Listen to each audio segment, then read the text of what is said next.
At the age of 58, he inquired whether I found happiness. What was truly peculiar was not the inquiry itself. The stillness that ensued was palpable.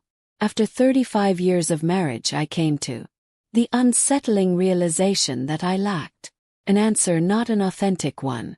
Allow me to introduce myself. I am Carolyn. Have shared my life with David since the age of 23. He possesses an unwavering sense of reliability. Unwavering.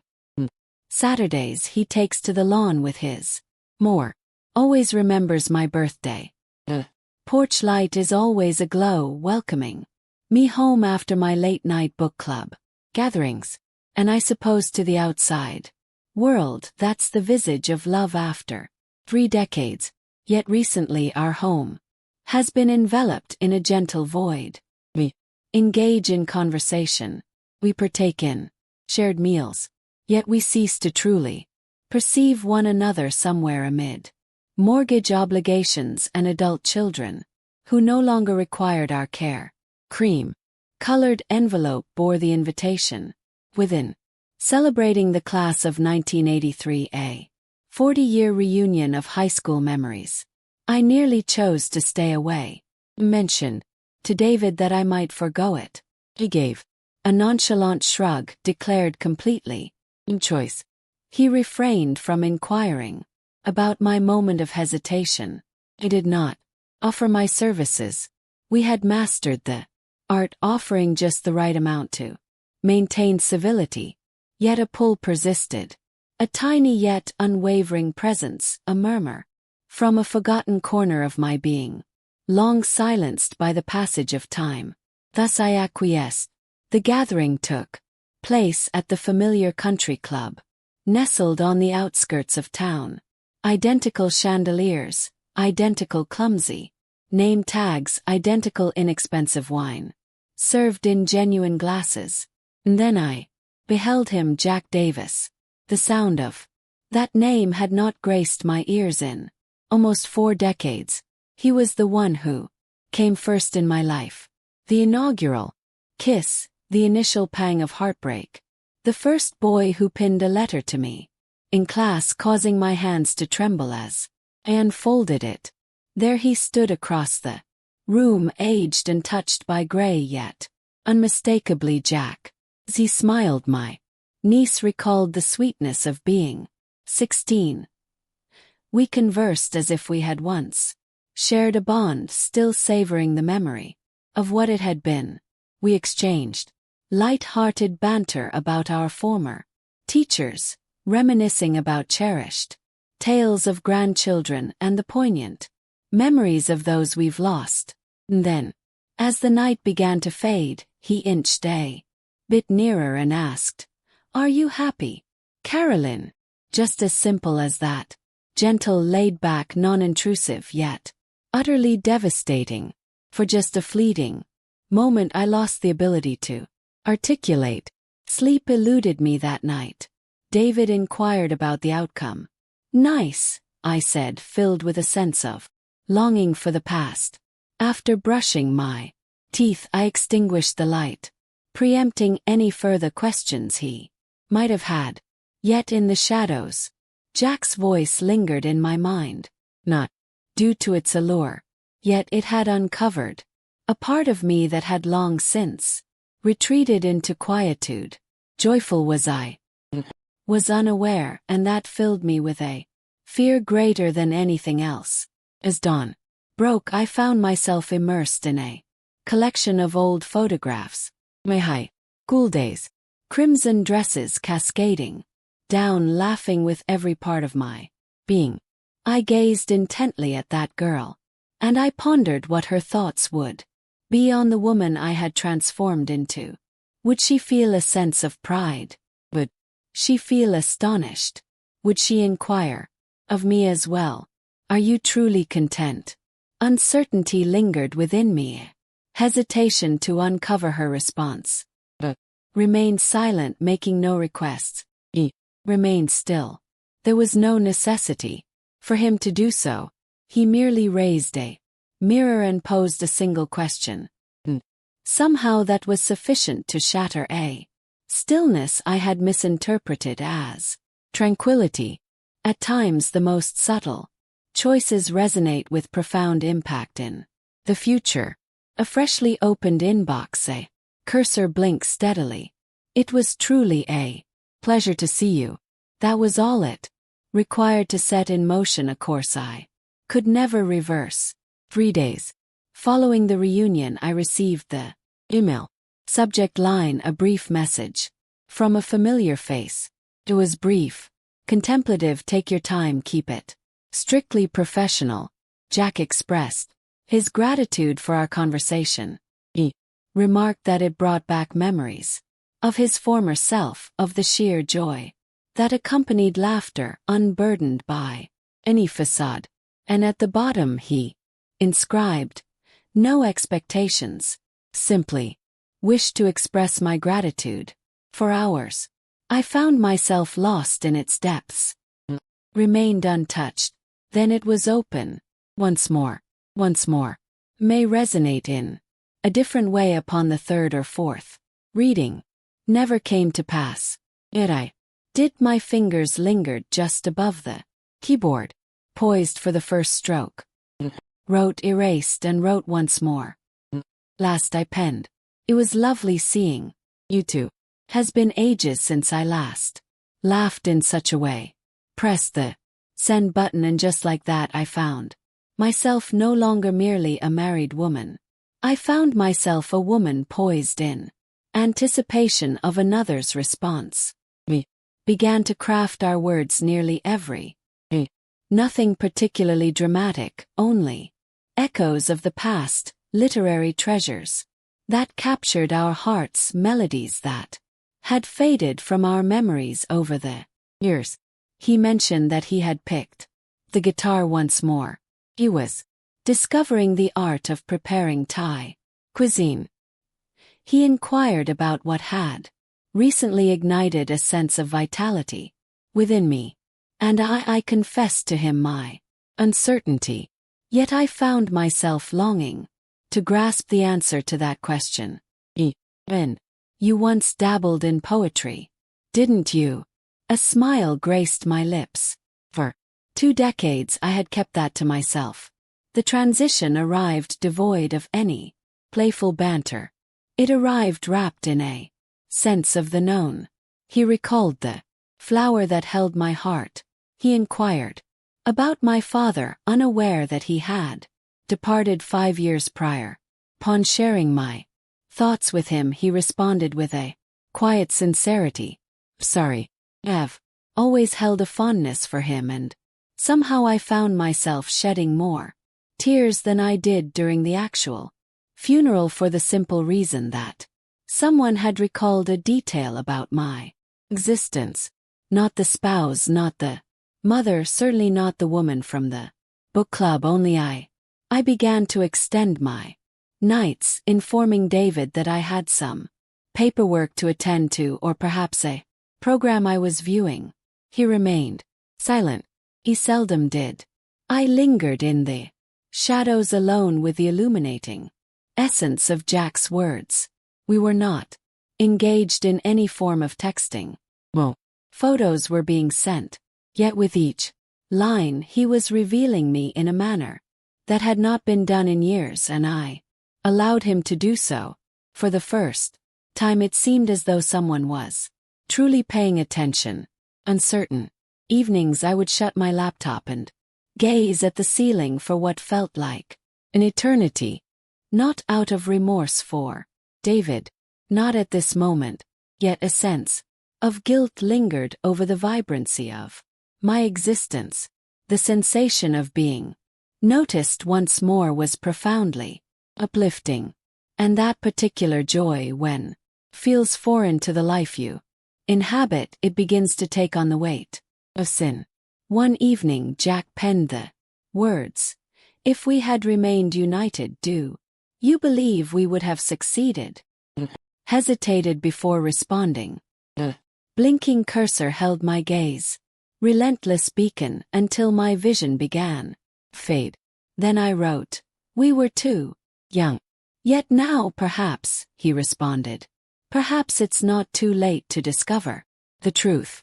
It was on that night when the tale truly unfolded, not due to any arrangements we set in motion, not due to the breaking of promises. Yet for the first time in many years I found myself not yearning for a way out. Found myself already halfway lost. Every woman's journey there comes a moment when she gazes upon herself not as a partner, not as a nurturer, but merely as a form facing the reflection and pondering, who am I when the world is silent? This belonged to me. Began with an unassuming note. I'll be passing through Chicago merely a single night. No pressure at all. I informed David of my plans to visit my sister. A statement held a measure of truth.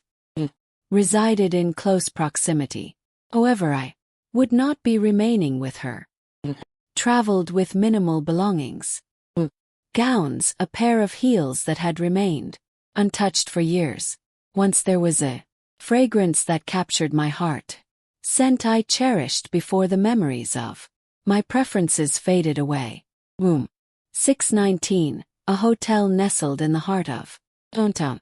The hallway lay in silence. Lovely linens free from anticipation. That was the mantra I repeated to myself. Took a shower. Styled my hair with a blowout. As I donned the green silk dress that had remained untouched since my 40th birthday, a wave of nostalgia washed over me. Still, for just barely, there I found myself, gazing into the mirror, and for the first time in decades I gazed. Refrain from inspecting for creases, not to conceal imperfections. Yet in the quest to uncover her, the girl I once was, she remained present, dim, yet the act of breathing. Upon Jack's arrival he rapped twice on the door. A door creaked open, revealing what lay beyond. His gaze met mine, truly met, and declared, "You are even more exquisite than I recall." A chuckle escaped my lips, not due to a lack of belief in him, yet a fragment of my being did. He pressed his lips gently against my cheek, clutched the instant as if it were fragile. Then they crossed the threshold and shut the door behind them. There was a silence between us that lingered for some time. He decanted the wine.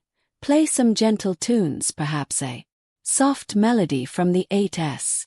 He then inquired, "Is this what you desire?" Inclined my head in agreement. The reality was I was uncertain of my desires. All I understood was that a part of me had been dormant for an eternity. In that room with him it felt like awakening. His hands lacked urgency. They were filled with reverence. He caressed me as if recalling a distant place, one long untouched, softly, deliberately, with no expectations. As his lips brushed against my collarbone, I surrendered to the moment, closing my eyes and letting go of the names of my children, the sound of my husband's voice, and the grocery list that clung to the fridge. Recalled merely the sensation of being desired without any strings attached. We took our time. We removed each other's garments as if it were a holy ritual. Transcends the realm of physical intimacy. Yet it is about the act of being perceived completely, with audacity, unapologetically. And when he entered me, it wasn't desire. It was unveiled as sorrow seeks breath. Tears streamed down my face. Silently he refrained from inquiring about the reason. He embraced me as if he were someone who had always understood. We stirred from slumber, entwined naked flesh against strange linens. He followed the curve of my shoulder with his fingers and murmured, "I don't want to complicate your life." I murmured, "It's too late," he let out. Hearty laugh. Yet deep down we understood that our words held a weight far beyond mere jest. Upon exiting the hotel, I caught a glimpse of myself in the elevator's mirror. I gazed upon my reflection not with embarrassment but with awe. On that morning I failed to recognize a deceiver. I did not observe wife. I beheld a woman who had at last returned to life. For the first time in years I found myself unable to look away. Each deception carries an expiration date.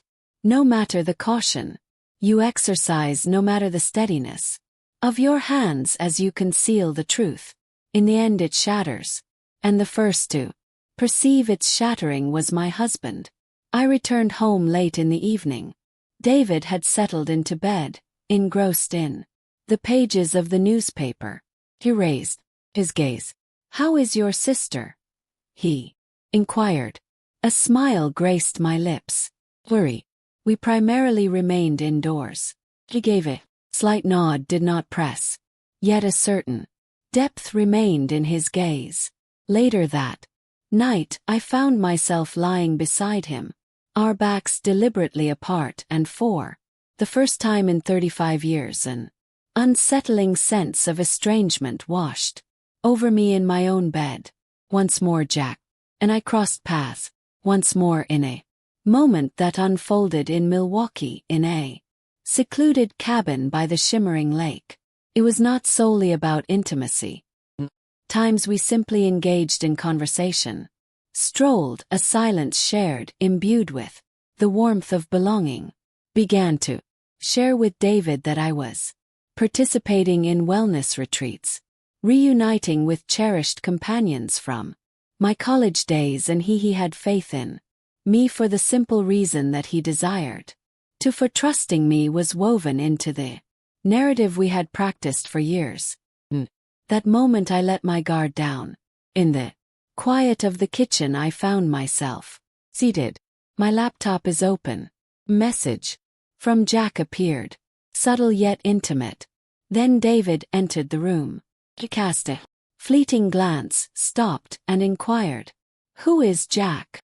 A wave of panic washed over me, dismissed it with a chuckle, declared, "Oh, merely an acquaintance from the reunion. We have been corresponding regarding the class prep book." It happened in an instant, fluid, convincing, yet the moment lingered with an excruciating slowness. And as I raised my gaze, his eyes had shifted away from me. They gazed right through me. The days that followed carried an unmistakable shift. David still pressed his lips to mine at night. Yet it felt as though he was kissing a door, one for which he had lost the key. He remained silent, did not confront.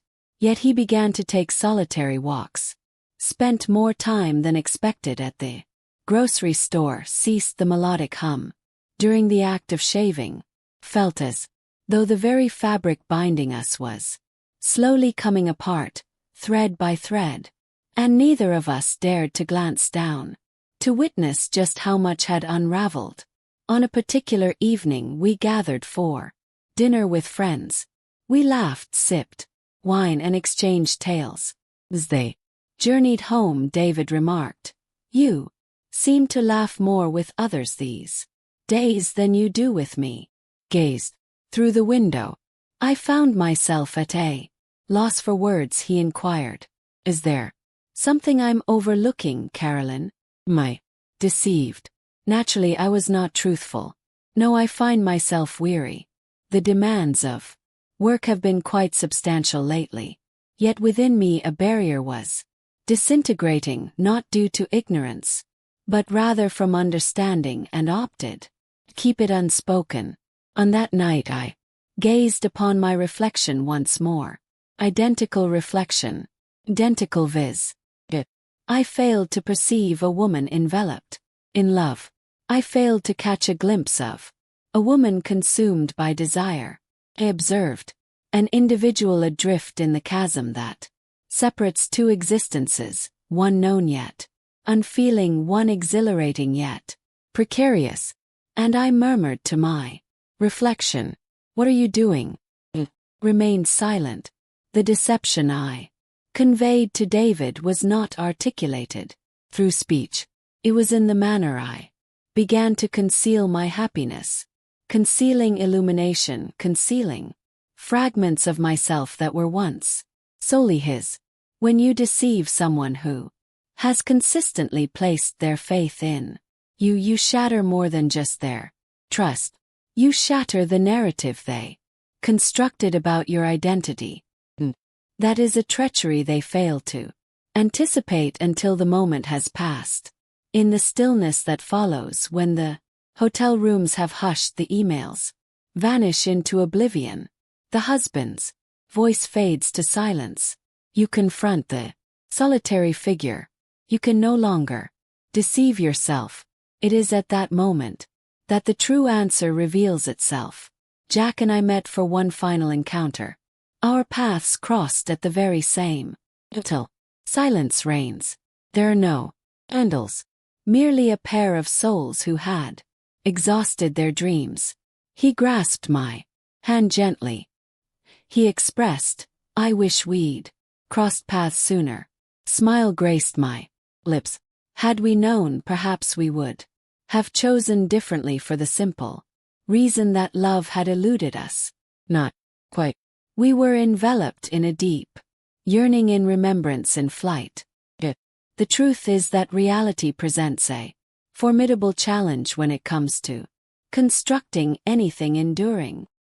Confided in David completely, not in a single moment, yet amidst the warmth of. It was a Tuesday. He refrained from raising his voice. He remained composed. He posed a singular question. Was I ever enough? And for the first time I spoke the truth. You were my sole support. Yet I seemed to have lost the ability to stand independently. Chose not to part ways immediately. The atmosphere surrounding us held a distinct quality, more slender, a thread that had finally snapped. Time slipped by week after week. The stillness within the walls intensified. We took the step of moving into separate rooms. Meals were shared, yet thoughts remained unspoken. Our daughter came to visit, yet she refrained from inquiring about the reason her parents no longer occupied the same space. Perhaps she was already aware. Times individuals sense the fracture long before the words are ever uttered. A letter was pinned for Jack. I did not send it through the mill. You brought back the essence of my true self, yet you revealed to me just how distant I had become from that girl. You failed to rescue me, yet you roused me from my slumber. For that I will forever hold a sense of gratitude. Is all I wish to convey. Nothing further, nothing short of that. Began to embark on lengthy strolls, enrolled in a watercolor class, acquired a typewriter from a thrift shop. I did not undergo a process of reinvention. Have recently begun to pay attention to the stillness, to the pain, to the woman I had forsaken for far too long. One morning, as the light poured onto the kitchen table, I prepared tea and spoke loud. I hold no regrets about him. I find myself lamenting the fact that I did not pose that question to myself earlier. Do I feel joy? I am evolving. This was not a tale of romance. A moment of reckoning had arrived.